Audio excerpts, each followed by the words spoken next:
Hi hello నమస్తే welcome to విజయ మా ఊరు ఆడియో బుక్స్ ఛానల్. నేను విజయలక్ష్మిని. ఫ్రెండ్స్, నవల స్రవంతిలో అగ్ని కెరటాలు నవలను ఆడియోగా మీకు వినిపిస్తున్నాను కదా. మరి ఈరోజు అగ్ని కెరటాలు పోల్కంపల్లి శాంతాదేవి గారి నవల 2వ భాగం ఆడియో మీకు వినిపించబోతున్నాను. భాగ్యనగరం బస్టాండ్లో అచ్యుతంతో దిగాక గాని శంకరి ఆవేశం చల్లారి ఆలోచన ప్రారంభం కాలేదు. కష్టమో అవమానమో తనకు ఓ రక్షణ ఉండేది.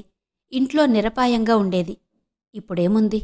20 ఏళ్ల వితంతువు ఇంటి మీద అలిగి ఇలా పారిపోయి వచ్చిందని ఎవరికైనా తెలిస్తే ఏవైనా ఉందా?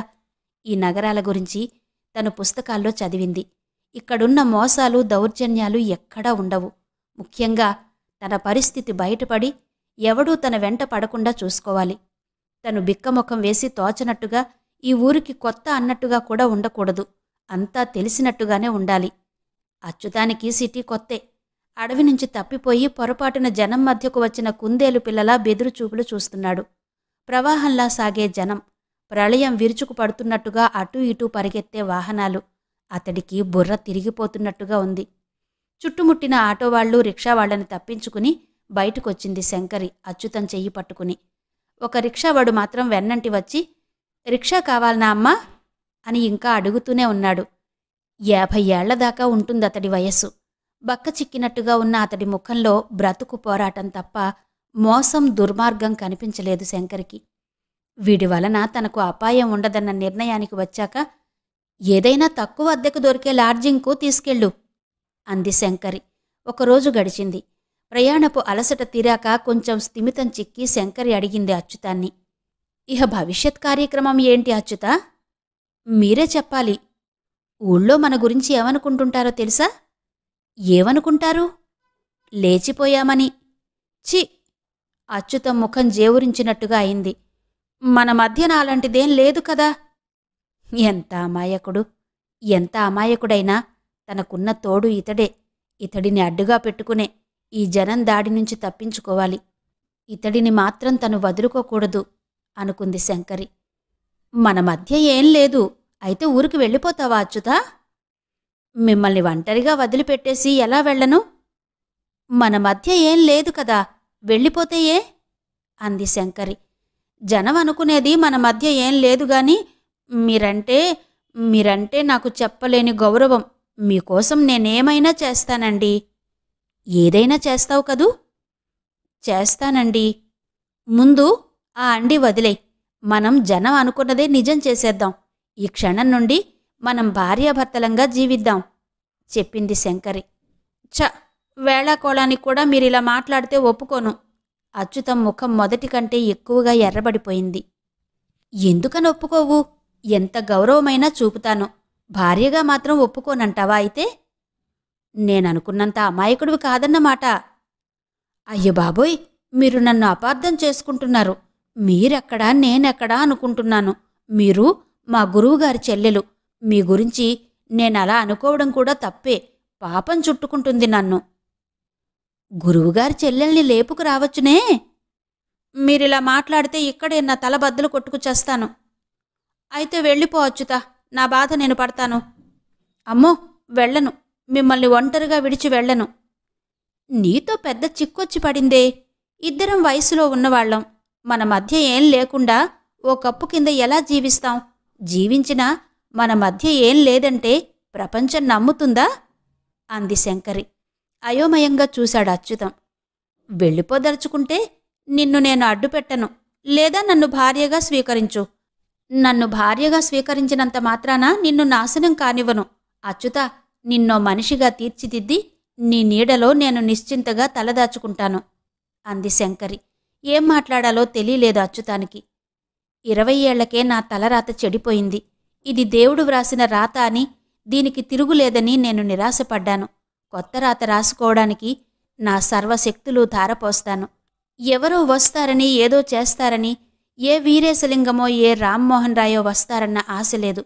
పట్టుదలతో నా జీవితాన్ని నేనే దిద్దుకుంటాను.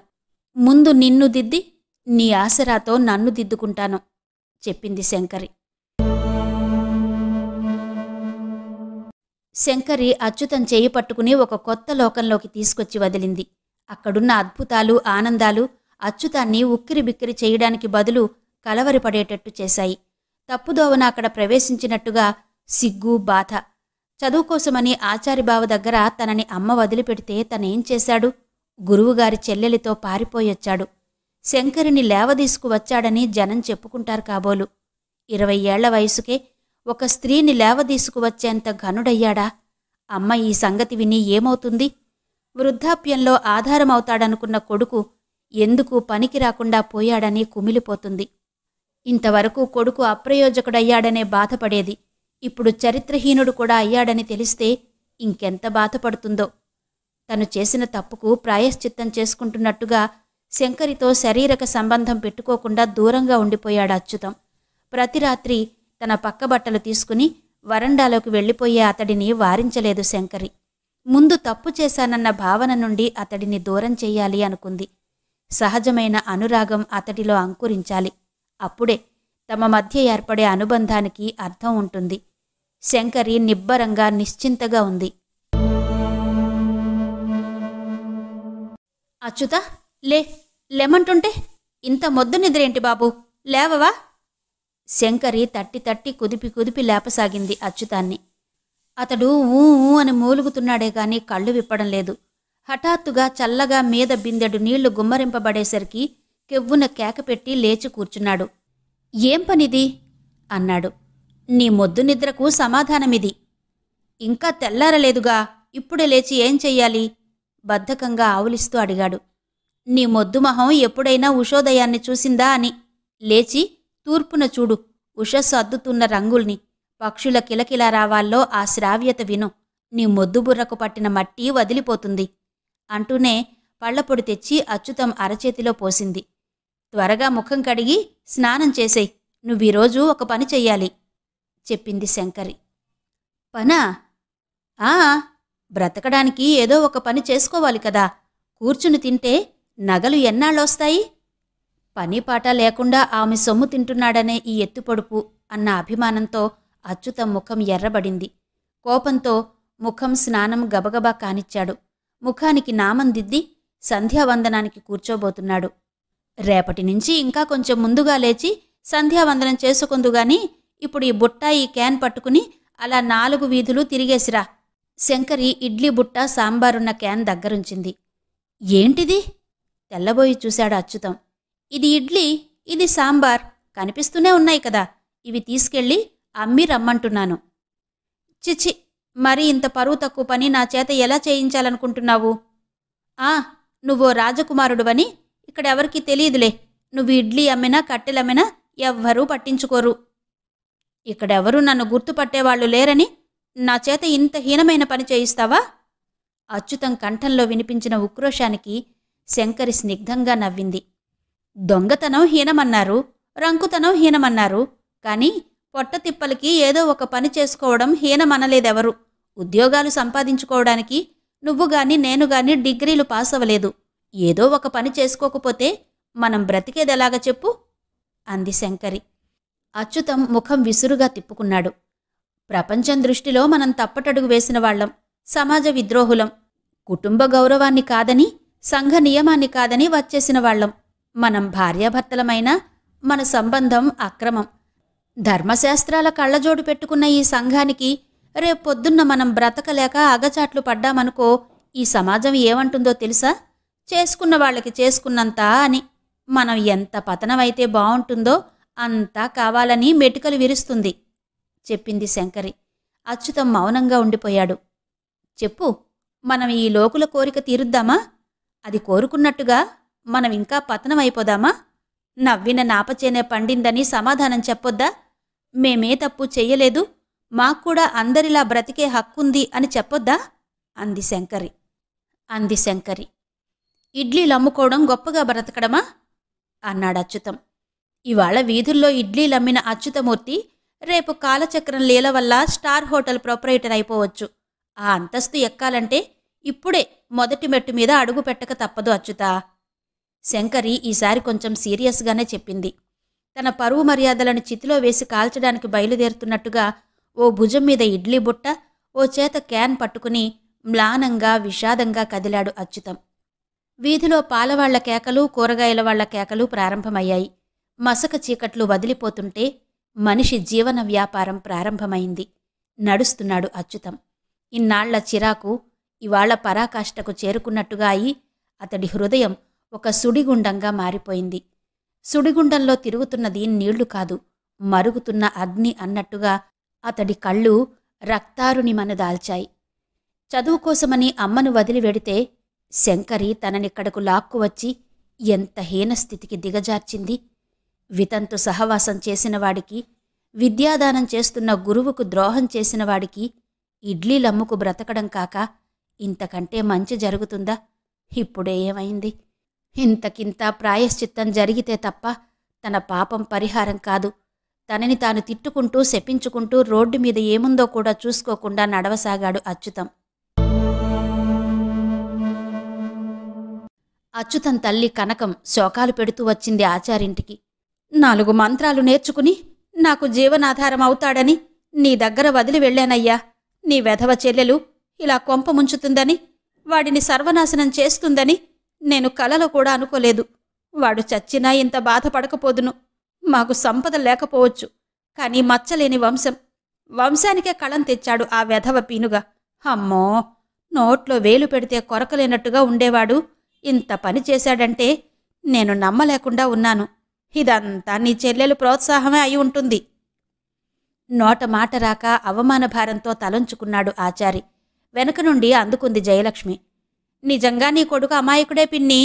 ఆ నెరజాణ ఏం మాయ చేసిందో, ఎలా వల్లో లాగిందో. మీ అచ్యుతం ఈ ఇంటికి వచ్చినప్పటినుంచి ఆమె కళ్ళన్నీ అతడి మీదే. అప్పటికీ నేను మందలిస్తూనే ఉన్నానామెను.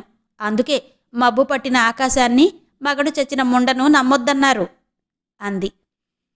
పట్టుమని 10 పైసలు సంపాదించుకోలేని కుంక వీడిని కట్టుకుని అదేమి సాధిద్దామనుకుందో, ఎలా బ్రతుకుదామనుకుందో అంది కనకమ్మ.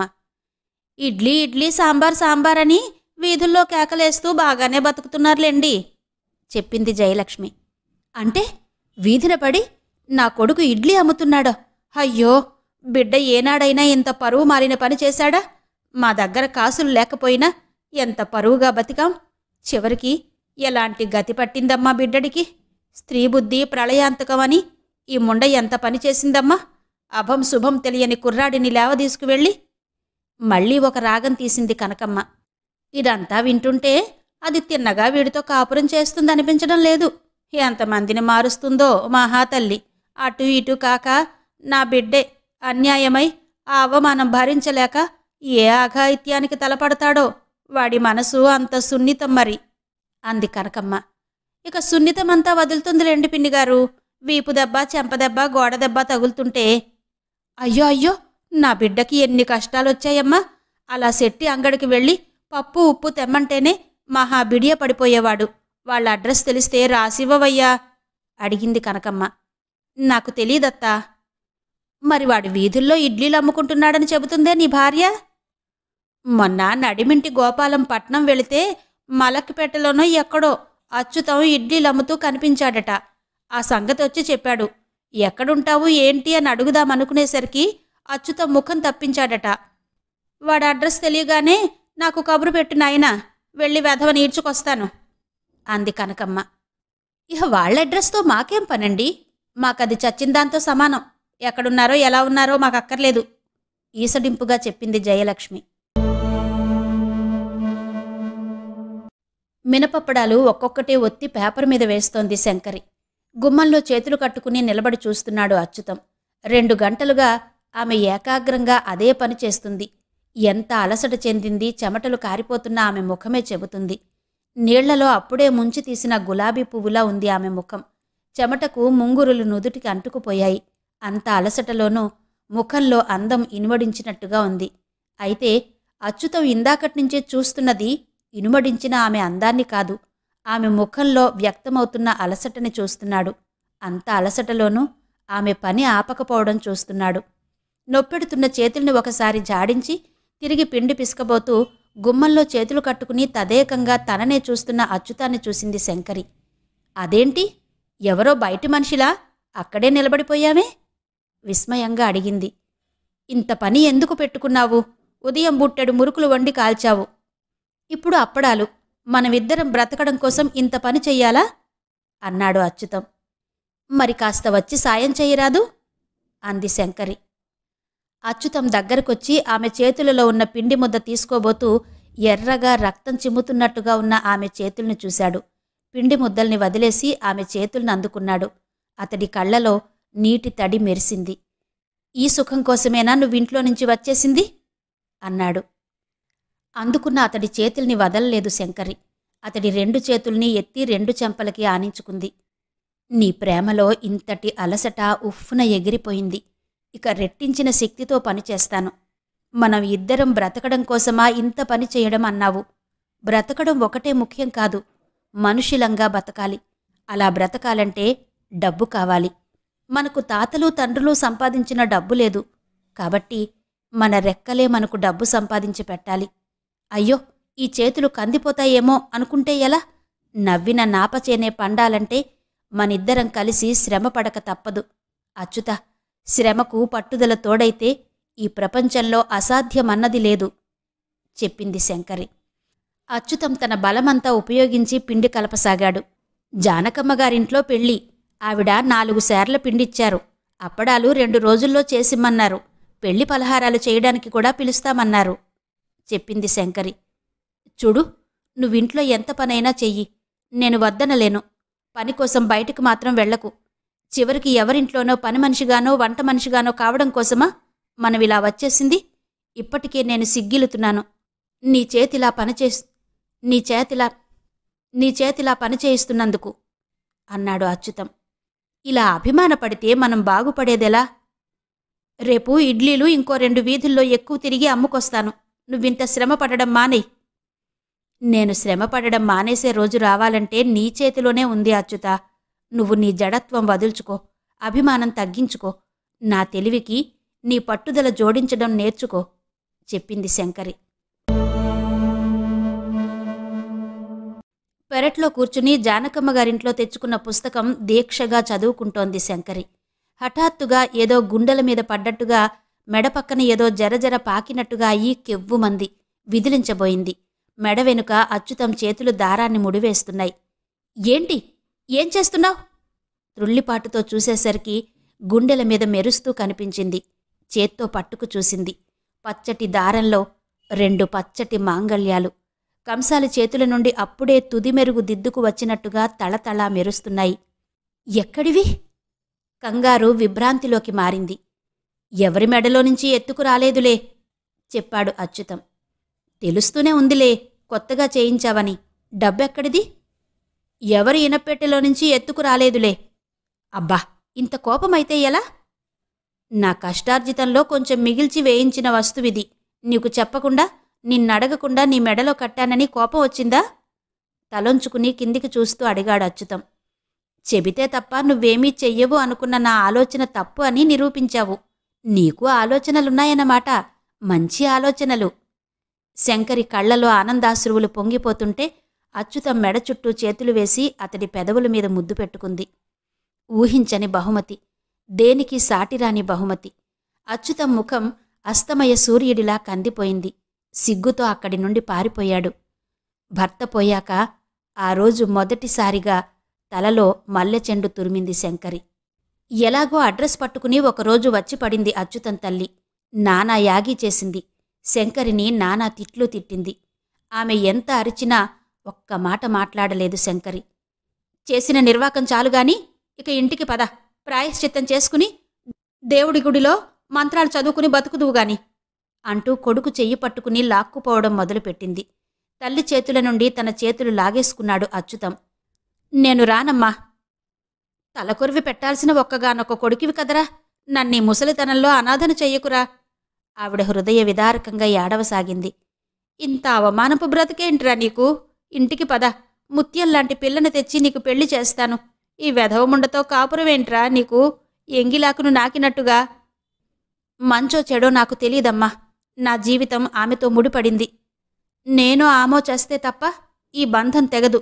వృద్ధాప్యంలో నువ్వు అనాథవు కాకూడదనుకుంటే, నీకు కొడుకు కావాలనుకుంటే మా దగ్గరే ఉండిపో. నీకేమీ లోటు జరగనీయం. కాదంటే నీ కొడుకు చచ్చాడనుకుని వెళ్ళిపో. నిష్కర్షగా చెప్పాడు అచ్యుతం. నోట్లో వేలు పెడితే కొరకలేనట్టుగా ఉండేవాడివి ఎన్ని మాటలు నేర్చావురా, ఎంత మారిపోయావురా, జాణ ఏమందో మాకు పెట్టినట్టుంది అంది కనకమ్మ. ఎప్పుడు బయలుదేరారో, రండి స్నానం చేసి భోంచేద్దురు. ఆవిడ ఎంత తిట్టినా పట్టించుకోకుండా మర్యాదగా పిలిచింది శంకరి. పాపిష్టిదానా, నీ చేత్తో తినడం కూడానా? నీ చేత్తో అమృతమిచ్చినా విషమవుతుందే నాకు. నా కర్మకాలి, మంత్రాలు నేర్చుకుని ఒక ప్రయోజకుడవుతాడని తీసుకొచ్చి మీ అన్నయ్య దగ్గర వదిలి నీ చేతికి పట్టించినట్టయింది. నా కడుపులో ఇంత కార్చుచ్చి రేపి నువ్వేం బాగుపడతావు? నా ఉసురు తగిలి ముట్టిపోతావులే. అమ్మా, ఇంకొక్క మాట ఆమెనంటే నీ మర్యాద దక్కదు. అచ్యుతంలో సహనం నశించింది. మదంతో నీ కళ్ళు మూసుకుపోయాయిరా. నీకు తల్లి ప్రపంచం ఎక్కడ కనబడతారులే. పోతావులేరా మట్టి కొట్టుకుని. కన్నతల్లిని ఏడిపించి ఈ ప్రపంచంలో ఎవరేం బాగుపడ్డారులే. ఆవిడ శాపనార్థాలు పెడుతూ ఏడుస్తూ వెళ్ళిపోయింది. కాలచక్రం గిర్రున తిరిగి ఏడాది గడిచిపోయింది. శంకరి కళ్లలో అన్నగారి పెద్ద కూతురు సుభద్ర పదే పదే మెదలసాగింది.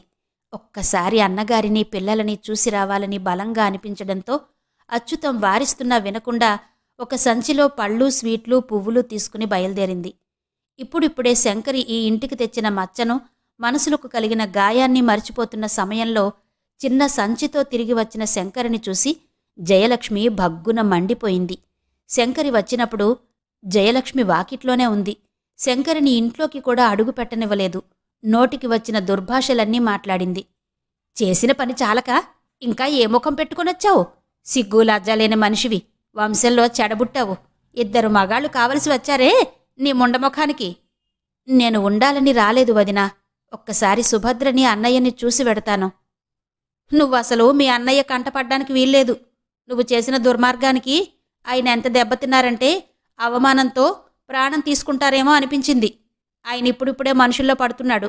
నువ్వు మళ్ళీ ఆయన కంటపడి ఆ పుండును కెలక్కు. నీ పాపిష్టి చూపు నా పిల్ల మీద పడ్డానికి అస్సలు వీల్లేదు. ఆవిడ ఆ మాట అంటుండగానే ఎర్రగా బొద్దుగా ఉన్న ఒక పాప ఇంట్లో నుంచి బయటకు పరిగెత్తుకొచ్చింది. సుభద్ర అంటూ ఆ పిల్లను పట్టుకుని సంచిలో నుంచి స్వీట్ ప్యాకెట్ డబ్బా తీసివ్వబోయింది శంకరి. హిడింబిలా మీద పడి కొట్టినంత పనిచేసింది జయలక్ష్మి. స్వీట్ ప్యాకెట్ శంకరి ముఖాన విసిరు కొట్టి పిల్లని లాగి చంకన వేసుకుంది. నీ పాపిష్టి చేతులతో పిల్లను తాకడానికి ఎంత ధైర్యమే నీకు? నీ స్పర్శ సోకి నా బిడ్డ బతికి బట్టకడుతుందనే. నడు ఇక్కడి నుండి. నువ్వొక్క క్షణం ఇక్కడ ఉండడానికి వీల్లేదు. ఇంత దూరం వచ్చాను, ఒక్కసారి అన్నయ్యను చూసి వెడతా వదినా, శంకరి ప్రాధేయపూర్వకంగా అంది. నీలాగా నేను ముండమోస్తే తప్ప నీ కళ్ళు చల్లారవేంటే? ఈ ఇల్లు సర్వనాశనం అయితే తప్ప నీకు తృప్తిగా ఉండదా? అంది జయలక్ష్మి. వదినా? శంకరి కిన్నురాలైపోయింది. హ, ఆ నోటితో వదినా అని పిలవకు. తేళ్ళు జెర్రులు పాకుతున్నట్టుగా ఉంది నాకు. వెళ్ళిపోతాను వదినా. నా వల్ల మీరంత బాధపడతారనుకుంటే వచ్చేదాన్నే కాదు. శంకరి గుడ్ల నీరు కుక్కుకుంటూ అంది. జయలక్ష్మి తారాస్థాయిలో అరవడం వల్ల ఇరుగు పొరుగులు ఇళ్ల బయటకొచ్చారు. శంకరిని చూసి ముఖాల్లో అవహేళనాపూర్వకమైన నవ్వు కదిలింది. అలా వచ్చి చూసిన వాళ్లలో రుక్మిణమ్మ ఉంది. ఆవిడ గబగబా వచ్చి శంకరిని గాఢంగా కౌగిలించుకుంది. బాగున్నావేమే? మీ ఆయన రాలేదే? నేనొక్కదాన్ని వస్తేనే ఇంత గొడవ జరిగింది కదా? రుద్ధస్వరంతో అడిగింది శంకరి. చాలా మంచి పనిచేశావే. నీ వయస్సులో నాకు నీ ధైర్యం ఉంటే ఇలా ఇంత నిస్సారంగా రాలిపోయేదాన్ని కాదు. ఆ ఇంట 50 ఏళ్లు చాకరీ చేశానా? నిన్ను తీసుకెళ్ళి ఓ 10 నిమిషాలు కూర్చోబెట్టుకుని మంచి చెడ్డ మాట్లాడేపాటి స్వతంత్రం కూడా నేను పొందలేదు. ఎంత చేస్తేనేంటి, గట్టుకు రాళ్లు మోసినట్టు. నా సొదకేంగాని ఎలా ఉంది నీ సంసారం? మీ ఆయన నిన్ను బాగా చూసుకుంటున్నాడా? అడిగింది రుక్మిణమ్మ. మీ ఆయన్ని నువ్వు బాగా చూసుకుంటున్నావా అని అడగాలత్తా అంది శంకరి. అవునే, ఇక్కడుండగా చూశాను కదా, ఒట్టి అమాయకుడు. మరి ఎలా వేగుతున్నావే అతడితో? అమాయకుడేగాని మాయలు మోసాలు తెలియని ఒక మంచి మనిషత్తా. అలాంటి మనిషితో బ్రతుకు నిశ్చింత కదా, చెప్పింది శంకరి. రుక్మిణమ్మ వదినగారు తమింటి వాకిట్లో నిలబడి, దాంతో నీకేం మాటలు, ఇంట్లోకి రా అని కసిరినట్టుగా పిలిచింది. వస్తానే, మళ్ళీ ఎప్పుడు చూస్తానో. వీళ్లంతా పతివ్రతలు తల్లి, గౌరవ మర్యాదలున్న సంసారులు. ఆవిడ సణుగుతూ వెళ్ళిపోయింది. భారంగా వెనుతిరిగింది శంకరి. ఆమె అక్కడ్నుంచి వెళ్ళిపోయాక జయలక్ష్మి అంది ఎదురింటామెతో, ఆ మనిషిని చూశారా? ఎలా తయారైందో? ఇక్కడుండగా ఎలా ఉండేది? సోగ్గా తయారైంది. షిఫాన్ చీరలు, పాలిస్టర్ చీరలు తప్ప కట్టేది కాదు. ఇప్పుడు చూడండి, దరిద్రమంతా ఆ చీరలోనే అన్నట్టు నగలన్నీ అమ్ముకు తిన్నట్టుంది. మెడలో వట్టి దారం పోగేసుకుంది. చేసుకున్న వాళ్ళకి చేసుకున్నంత అని చేసిన పాపం ఊరికే పోతుందా? దేవుడు ఈ భూమి మీదనే చూపిస్తాడంతా అంది జయలక్ష్మి. అవునండోయ్, బాగా చిక్కిపోయింది. ఆ రంగు కూడా లేదు. చిదిమితే రక్తం కారేట్టుగా ఉండేది. బాగా నల్లబడిపోయింది. మొదట చూసి శంకరేనా కాదా అనుకున్నాను అంది ఎదురింటామె. 4 రోజుల తర్వాత ఆచారికి శంకరి నుండి ఉత్తరం వచ్చింది. అన్నయ్య, నా పిలుపు నీ ఒంటి మీద తేళ్ళు జెర్రులు ప్రాకినట్టుగా అవుతుందా? వదినకి అలాగే అయిందట. కాని అన్నయ్యను అన్నయ్య అని పిలవక ఇంకేమని పిలవను? ఎదురుపడి అన్నయ్య అని పిలిచే అదృష్టానికి ఎలాగూ నోచుకోలేదు. కనీసం ఈ తెల్ల కాగితం మీద అక్షరాలతోటైనా పిలుచుకొనియవా? నిన్ను, వదినను, పిల్లలను ఒకసారి చూసిపోదామని ఎంతో ఆశతో వచ్చాను. ముఖ్యంగా సుభద్రను. రోజు స్నానం పోసి సాంబ్రాణి పొగపట్టి ఉయ్యాలలో వేసేదాన్ని కదూ. దాన్ని నేను ఒక్క క్షణం మర్చిపోలేదు. కాని అది నన్నెప్పుడో మర్చిపోయి ఉంటుంది. అందరిమీద ఇంత ప్రేమున్నదానివి ఈ పని ఎందుకు చేశావని అడుగుతున్నావా అన్నయ్య? తన సుఖం తను చూసుకోవడంలో అన్నా చెల్లి బంధాలు తెగిపోనక్కర్లేదు కదా. నా సుఖం నేను ఈ విధంగా చూసుకోవడం నీకు నీతి బాహ్యమనిపించవచ్చు. వితంతువు తిరిగి వివాహం చేసుకోవడం శాస్త్రాల దృష్టిలో, శాస్త్రాలను తగిలించుకున్న వాళ్ల దృష్టిలో అధఃపాతాళంలోకి కుంగిపోయేంత పాపకార్యం. ఎన్ని జన్మలెత్తినా తీరని దోషం.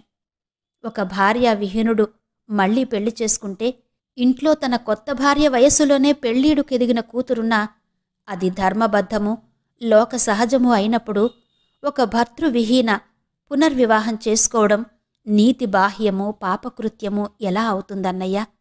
నిజానికి మగవాడు ఆసరా నీడ అక్కరలేనివాడు. ఆడది ఒక ఆసరా లేకపోతే, నీడ లేకపోతే బ్రతకలేదు కదా. పునర్వివాహం ఒక పురుషుడి కంటే స్త్రీకే ఎక్కువ అవసరం న్యాయంగా ఆలోచిస్తే. కాని ఆది నుండి స్త్రీల అవసరాల్ని, హక్కుల్ని ఎవరు గుర్తించారని? ఆడదంటే ఒక విలాస వస్తువు, ఒక కట్టు బానిస. నాలాంటి ఆడది తిరగబడి ప్రశ్నిస్తే, ఇదంతా మొదటి నుండి వస్తున్న పద్ధతి, ఇది మన ఆచారం, ఇది మన సంస్కృతి అని నోరు మూయించాలని చూస్తారు. ఏ కాలానికి అవసరమైంది ఆ కాలానికి అమలు చేసేదే ఆచారమని నా ఉద్దేశం. కాదు, ఏ కాలానికైనా ఒకే ఆచారమంటే అది ఆచారం కాదు, దురాచారమంటాను నేను. శతాబ్దం క్రింద ఎవరూ ఊహించనటువంటి మార్పు మనిషి జీవన సరళిలో వచ్చింది. కాని ఆచారాల్లో మార్పు రాకూడదు, పద్ధతుల్లో మార్పు రాకూడదు. ముఖ్యంగా స్త్రీల విషయంలో విధించబడిన విధి నిషేధాల్లో ఏ విధమైన మార్పు రాకూడదు అంటే ఎలా అన్నయ్యా? నాకెందుకో 20 ఏళ్లకే మ్రోడులా మిగిలిపోవాలనిపించలేదు. మన పక్కింటి రుక్మిణత్త అన్నట్టు పూర్వజన్మలో దేవుడిని పూలతో కాదు, రాళ్లతో పూజ చేసి ఉంటాము. అందుకే ఈ జన్మలో ఈ రాత అని సరిపెట్టుకోలేకపోయాను. ప్రయత్నించి ఈ రాతను మార్చుకోవాలని మనిషికి నియమం, నిగ్రహం గొప్పవే కావచ్చు. నిత్యం కాల్చుకుని ఎవరిని ఉద్ధరించాలి? ఎందుకోసం? ఎవరికోసం? నా మనసుకు తెలుసు నేనేం పాపం చెయ్యడం లేదని.